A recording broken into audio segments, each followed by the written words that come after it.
The Delhi government is looking for the next generation of entrepreneurs. And guess where they're looking?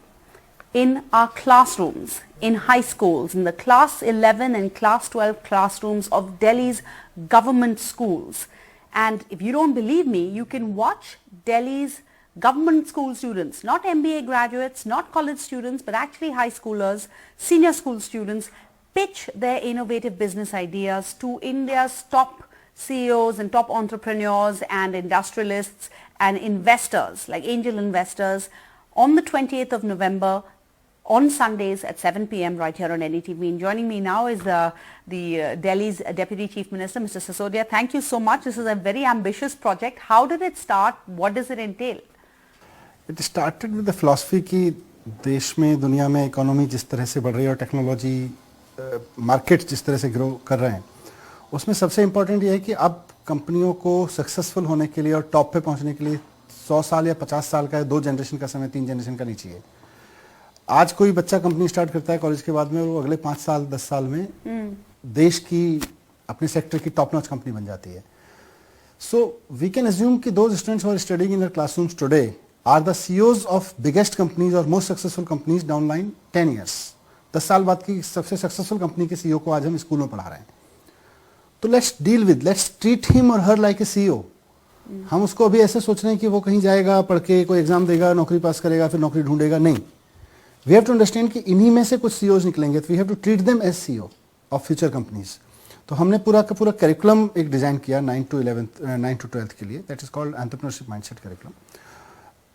One component of that is Business Blaster, where we have challenged those students who are the future CEOs of the future companies कि भाई आप आइए और हमारे साथ में business करिए, business ideas लेके आइए. If your ideas are promising, if you want to do something new or in a new style, we'll fund you. So government is funding them with 60 crore rupees with seed money. 60 crore rupees का हमने capital seed रखा है, जिसको government के schools के बच्चे startup बना के लेके जा रहे हैं और ले गए हैं, सब ले गए, पूरा ले गए.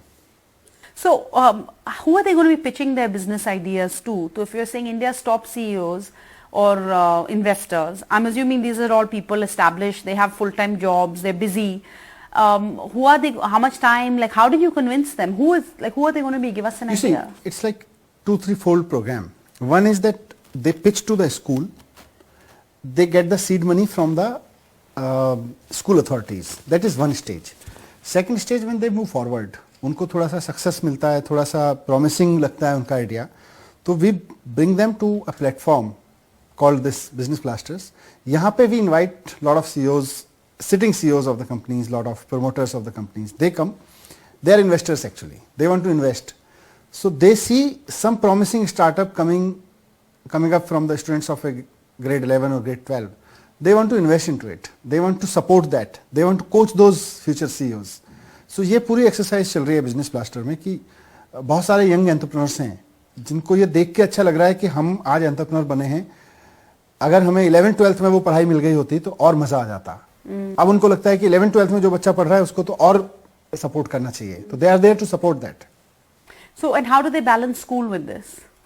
Actually, most of the students are telling कि we are learning more because of this, because all this exercise, this whole program called Entrepreneurship Mindset Curriculum and then this Business Blaster, this is helping them to develop some mindset. Like real life skills. Real life skills. उनका critical skills बढ़ रहे हैं, उनकी abilities बढ़ रही हैं.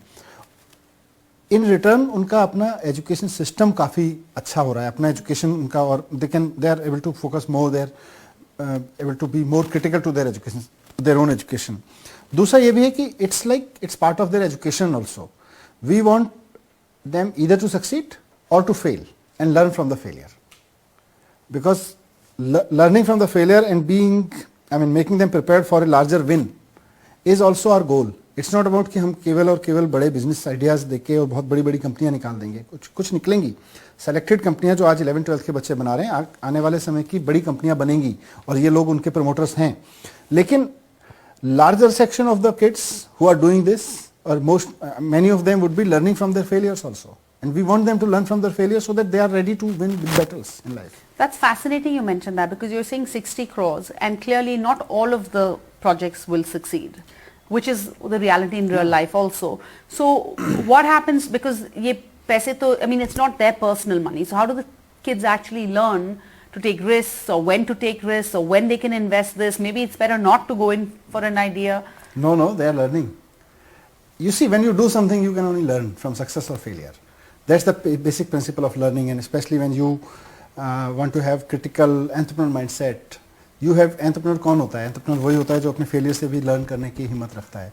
तो अगर आप 11th-12th में 10,000, 20,000, 30,000 रुपए इन्वेस्ट करके अपने एक बिजनेस आइडिया को इम्प्लीमेंट करना चाहते हैं और उसमें फेल होते हैं, अच्छा है, आप फेलियर से भी लर्न करते हैं, बिकॉज आपको आगे जाके कुछ करना है तो वहाँ की लर्निंग आपकी यहाँ से बन रही है. So it's a big deal here also. So हमारे पूरे के पूरे एजुकेशन सिस्टम में दो चीजें प्रॉब्लम हैं. एक तो फेलियर से सीखना नहीं सिखाया जाता. फेलियर हो गया तो खत्म हो गए आप. ए बी, पढ़ाई का मतलब केवल और केवल एक नौकरी ढूंढना है. आप आईआईटी कर लेना, एक कंपनी का बड़ा सीईओ बन जाना, कुछ नौकरी कर लेना कहीं पे बड़ी कंपनी में एग्जीक्यूटिव की, या कोई गवर्नमेंट नौकरी की तैयारी कर लेना. 99.9% of the ambience that are school students are surrounded with is full of job seekers mindset. Parents चाहते हैं, टीचर्स चाहते हैं, कलीग्स चाहते हैं, पीयर प्रेशर है, job seeker job seeker job seeker. मेरा सवाल यह है कि अगर स्कूल में पढ़ने वाले सारे बच्चे जॉब सीकर ही बनेंगे तो जॉब प्रोवाइडर कौन बनेगा? और जॉब प्रोवाइडर अगर हम अपने स्कूलों से नहीं देंगे तो बेरोजगार लोगों की फौज तो बाहर खड़ी होती रहेगी. और आप बड़ी बड़ी बातें करते रहिए, हम जॉब्स के लिए करेंगे, कुछ नहीं करेंगे. तो as long as you are giving educated society, educated young minds to the country, to the society, तो आपको एजुकेटेड जॉब क्रिएटर भी देने पड़ेंगे. और ये it's a duty of education system कि एक बच्चा जो आज पढ़ रहा है हम उसको दोनों ऑप्शन दें लाइफ में. अभी हम उसको एक ऑप्शन दे रहे हैं कि तुम पढ़ लो, ठीक से नौकरी कर लेना. हम कह रहे हैं कि तुम पढ़ लो, नौकरी भी कर सकते हो, अपना बिजनेस भी कर सकते हो. नौकरी करोगे तो एक ही नौकरी करोगे, बिजनेस करोगे तो 10 नौकरियां क्रिएट भी कर रहे होगे. Yes, but like you said, the most important lesson is teach our kids how to get up once you fall. Yes, that's the most important thing. But what you're planning and trying is so ambitious, because clearly we have to rewire the way we think. We all grew up learning by rote, like you said. You want to be a doctor or then it changed to like engineer, then it changed to be an MBA graduate. So then what about teachers, etc.? How does the whole ecosystem work to adjust to this new world? क्योंकि उनको भी train करवाना पड़ेगा, right? Because and I don't blame teachers. They are teaching the way they were taught to teach. And they have been asked to teach. They are teaching the way they have been asked to teach so far. तो जब हमने अपने teachers के साथ काम करना शुरू किया तो आप देखेंगे कि ये हमने अपने गवर्नमेंट के ईयर 1 में शुरू नहीं किया. 2015 में दिल्ली में सरकार आई थी. 2015, 16, 17, 18, 19, 20 तक हम अपने टीचर्स को खूब देश विदेश में ट्रेनिंग कराते रहे. आज हमारे प्रिंसिपल्स IIM में ट्रेनिंग करके आए हैं. आज हमारे स्कूल के लगभग 70% प्रिंसिपल्स वो हैं जिनकी IIM में ट्रेनिंग हो चुकी है या ऑन कार्ड्स है. अगले 2, 3, 4, 6 महीने में सबका शेड्यूल बना हुआ है. सो वहाँ से भी वो सीख रहे हैं. और रोट लर्निंग से बाहर निकल के कैसे प्रैक्टिकल किया जाए. लेकिन अब हमने गोल्स भी बदल दिए हैं. अल्टीमेटली क्या था, आप टीचर को ब्लेम नहीं कर सकते. यू राइटली सेड, आपका पूरा सिस्टम आपसे चाह क्या रहा है. सिस्टम कह रहा है कि आप अपने बच्चे को ठीक से पढ़ाइए, हम उसकी रोट लर्निंग की जेई में एग्जाम लेंगे, नीट में एग्जाम लेंगे, या कोई एंट्रेंस टेस्ट लेंगे उसका. हमने इस सिस्टम को भी थोड़ा सा भी क्रैक करने की कोशिश की है. And I hope it will show results in. इसको फिर ब्लास्ट होगा इसमें. This is very interesting. ये जो बच्चे अभी 11th 12th में अपने बिजनेस ब्लास्टर आइडिया पे काम कर रहे हैं, इनके बिजनेस को हम आगे लेके जाएंगे. इनको हम इन्वेस्टर्स दिलवाएंगे. That is one role that we are playing, as you said, business blaster जैसे टीवी प्रोग्राम्स में. अदरवाइज भी हम इनका बड़े स्केल पे एग्जीबिशन करेंगे जहां और इन्वेस्टर्स को इन्वाइट करेंगे कि देखो ये फ्रेश आइडियाज हैं, फ्रेश सीईओज, फ्रेश स्टार्टअप्स हैं, इनमें आप इन्वेस्ट करिए. That is part 1. Part 2 of the story and answer to your question is कि इनके भी जो टॉप बच्चे हैं, जो बहुत अच्छा परफॉर्मिंग बच्चे होंगे, उसका एक एल्गोरिथम हम बना रहे हैं. उन बच्चों को हम डायरेक्ट एडमिशन दिलवा रहे हैं DTU में. तो अभी रोट लर्निंग का एक एग्जाम क्रैक करके 3 घंटे का जेई का एग्जाम क्रैक करके उस बच्चे को जो एडमिशन मिलता था, नॉट जेई एग्जैक्टली, कैट का एग्जाम, कैट और भी एग्जाम्स हैं, एंट्रेंस एग्जाम्स हैं, उस बच्चे को अब NSUT, DTU, IGDTUW, IP university, Ambedkar university, इन सब में हमने सीट्स क्रिएट करा दी हैं कि जो बच्चा इस कंपटीशन को बीट करके टॉप में आएगा उसको आप डायरेक्ट एंट्री दोगे, उसको कोई और एग्जाम देने की जरूरत नहीं है. This was going to be my question to you, because you kids have an idea, you provide them investors, you provide them seed money, but what happens when they graduate? They're with you for 2 years. Does the project get abandoned? Does the child get abandoned? Now they're out of a Delhi government school. So you're saying You will be with them for how long? उनके लिए seats create करा दी गई हैं, सारे universities में seats create हो गई हैं। और जब ये बच्चे इस साल जो भी 11th-12th में हैं, खासतौर से 12th में बच्चे हैं, ये बच्चे जब अपने आप को एग्जिबिट कर देंगे और प्रॉमिसिंग दिखेंगे, सक्सेसफुल होंगे, तो इन बच्चों को यूनिवर्सिटीज लेने के लिए तैयार बैठी हुई हैं, direct, without any competitive examination now. So this is one thing. इसमें इंटरेस्टिंग एडअप ये भी है, जस्ट टू अंडरस्टैंड, कि जो बच्चे 11th में हैं, 11th के बच्चों ने भी अगर कोई प्रॉमिसिंग काम कर लिया और यूनिवर्सिटीज को पसंद आ गया और उनके एल्गोरिथम पे फिट होता है, तो अभी वो 12th करेंगे, लेकिन उनकी सीट 12th करने के बाद के लिए अभी से सिक्योर हो जाएगी। This is happening first time. So जो आपने पूछा कि अल्टीमेटली तो उनको रोड लर्निंग वे पे जाना है, कहीं एडमिशन लेना है, पढ़ाई करनी है, अल्टीमेटली ये उनकी पढ़ाई का हिस्सा है, और एक ऐसी पढ़ाई का हिस्सा है, मैंने यूनिवर्सिटीज को भी कहा है कि ये जो बच्चे आपके पास में आने वाले हैं, ये रोड लर्निंग के प्रोडक्ट नहीं है, ये अपनी कंपनी को सक्सेसफुल बना के आ रहे हैं। तो prepare your courses to handle them, क्योंकि ये आपके आगे थ्योरीज में नहीं अटकेंगे, ये आपको कह देंगे आप गलत पढ़ा रहे हो। तो यूनिवर्सिटीज को भी मैंने कहा कि अपनी तैयारी रखिए। So let me ask again, is this only for students of commerce stream, economic streams? Humanities, STEM, commerce, everybody. Everybody It's has for to do everybody. it. And is there a difference? Are you seeing like girls taking it up more or less or anything like that? It's both ways. It's both ways. मैं आपको थोड़ा सा statistics दे देता हूँ। 3.5 लाख बच्चे हैं हमारे पास में। 3.5 लाख एग्जैक्ट नंबर है बच्चों का। उनमें से लगभग सारे बच्चों ने, और हमने इसमें पेरेंट्स की एनओसी भी मांगी थी, तो सारे बच्चों ने पेरेंट्स से एनओसी लाके अपने बिजनेस आइडियाज पिच किए हैं, उन पे काम करने के लिए सीड मनी ले ली है। और ये पिच किए हैं तो ऐसे नहीं कि उनको सीड मनी ऐसी मिल गई, उनको क्लास में ग्रिलिंग हुई है, स्कूल लेवल पे उनकी काफ़ी ग्रिलिंग हुई है, उसके बाद कुछ आइडियाज़ को रिजेक्ट भी किया गया है। तो 51,000 business ideas of different groups have actually been approved and seed money has been given. और इनको अब आगे आके धीरे धीरे जैसे आगे बढ़ेंगे तो एक एक बच्चा काम करना शुरू करेगा उस पर। And so is it only the brief is just to earn a profit? What is the brief? Brief is twofold. One is that yes, we want them to succeed. We want to learn from the success, and success actually effectively means कि आपका idea innovative था कि नहीं था, आपने financial gains किए कि नहीं किए, लॉस कितना हुआ। But since it's a part of the curriculum, so in a curriculum, as I said in the earlier answer also, कि failure also is part of the curriculum, कि अगर आप फेल होते हैं, अगर आप प्रॉफिट नहीं कमा पाते हैं, अगर आपका आइडिया बहुत सक्सेसफुल नहीं होता है, आपको प्रॉफिट तो हो जा रहा है पर आपको लग रहा है कि आपका मार्केट नहीं मिल रहा है, बहुत सारी लर्निंग होंगी। It's not about in terms of monetary failure.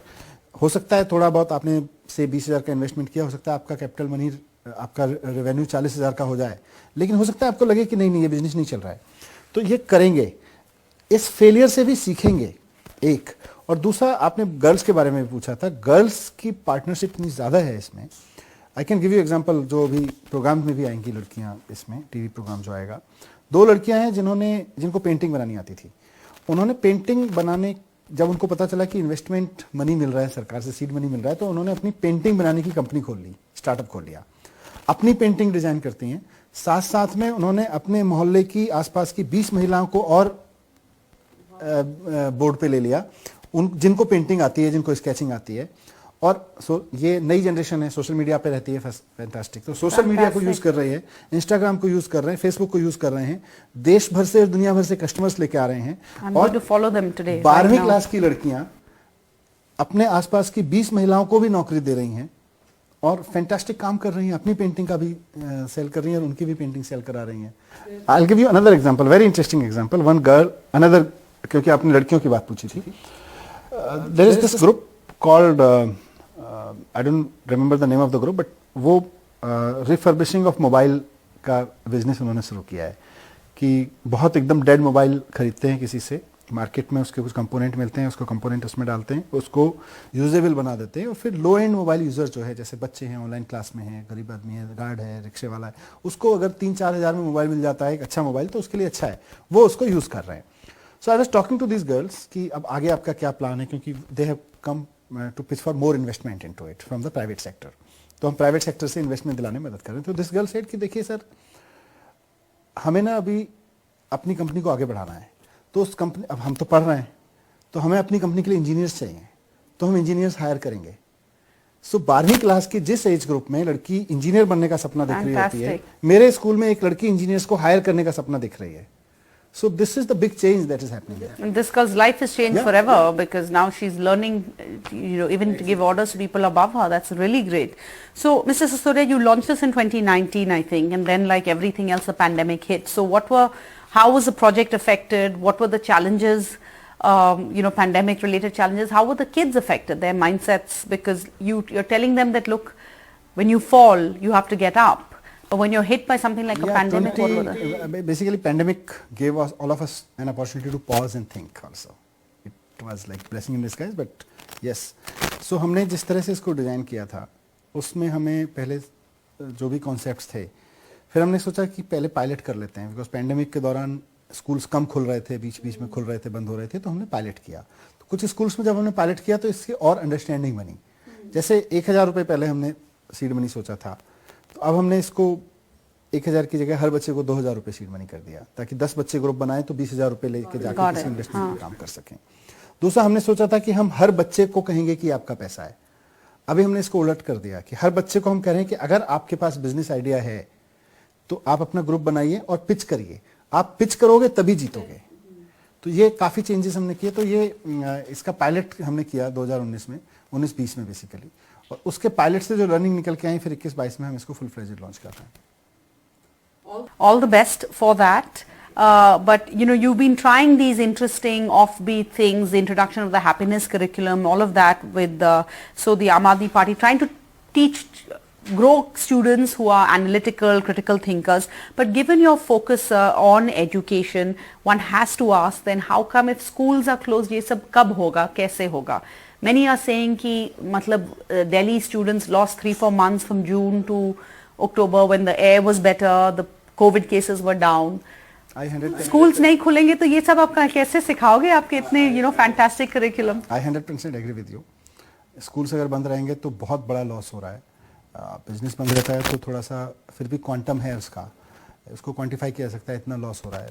School बंद हो रहे हैं तो उससे जितना लॉस हो रहा है उसको तो आप क्वांटिफाई भी नहीं कर सकते. उसका इम्पैक्ट, कैस्केडिंग इम्पैक्ट आने वाली जनरेशन पे बहुत पड़ेगा. इसलिए I have been always pitching कि नहीं, आप स्कूल खोलिए. But whatever we have been doing, we have been working on the expert advice who are advising government of India also, who are advising us also, कि मतलब as an administrator of schools मेरे लिए तो सबसे happy situation है कि school खुले रहें. लेकिन अगर वो ठीक नहीं है, उसमें कहीं कोई सिचुएशन में एक्सपर्ट की राय में लगता है कि स्कूल अभी बंद रखने चाहिए, खतरा है, तो I think we have to avoid by that also. So it's a balancing situation, but I know we are at loss. But we have to create priority wise. It seems like Delhi government would prefer to have malls open, liquor shops open, but not schools for our kids. Oh, wow, you agree? Okay. I wanted to ask you also, sir, now schools have had to close because of pollution. I'm sure you've heard called B11529. It's been identified in South Africa. They're calling it a cause of serious concern. Does the government have a plan? Is it too early? What is... let's see how it reacts. अभी ये भी नहीं पता कि vaccine non vaccine इस पे क्या फर्क पड़ रहा है इससे, और कितना इफेक्टेड है, कितना डेडली है. No, it's very early stages. It's just breaking today. We all have to cross our fingers कि पिछले बार के एक्सपीरियंस को देखते हुए वी कांट से कि let's see when it comes. No, we have to prepare. So all the alarms are on. Government के level पे सारे रिव्यू होने लगे हैं, और we want to be ready before it actually creates any alert on ground. और साथ साथ में बिकॉज ये पूरे देश की बात है, तो मेडिकल एक्सपर्ट्स इस चीज़ को जो बहुत क्लोजली वॉच कर रहे हैं, सबने बहुत कुछ सीखा है. सेंट्रल गवर्नमेंट ने, स्टेट गवर्नमेंट्स ने, मेडिकल एक्सपर्ट्स ने भी सबने सीखा है. तो जो भी उनकी एडवाइस होगी, we have to go by that. But I know school lockdown, market lockdown, city lockdowns, I wish कि ना होना पड़े. Okay, lastly, you're fighting on many fronts. You also have Punjab. The Chief Minister is in Punjab as we speak, pushing hard to expand AAP's turf. So lastly, our reporters have also reported on the ground that there's a lot of goodwill for AAP. But on the day of voting, who are they going to vote for if you don't have a Chief Minister's face? We'll do that. We'll announce the Chief Minister's face. Don't worry. That's happening soon. Certainly we'll do. All right. Manish Sisodia, thank you so much for your time. Thank you.